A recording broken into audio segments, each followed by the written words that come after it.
Presidente Federica, una buona occasione per la Regione, una vetrina da non perdersi.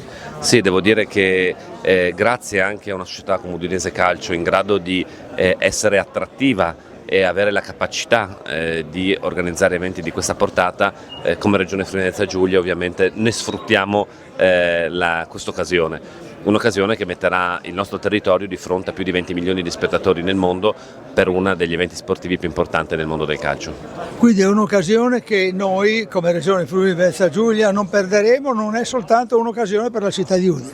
No, ma una regione, infatti gli eventi si svolgeranno in tutta la regione, ovviamente protagonista sarà Udine e lo Stadio Friuli, ma non solo, perché noi avremo eventi a Trieste, a Lignano, a Gorizia, a Grado, in moltissimi posti proprio per attirare più persone possibile ovviamente a vedere la finale della Super Cup 2025, ma dall'altro anche ovviamente raccontare un evento straordinario e rendere protagonista tutto il territorio.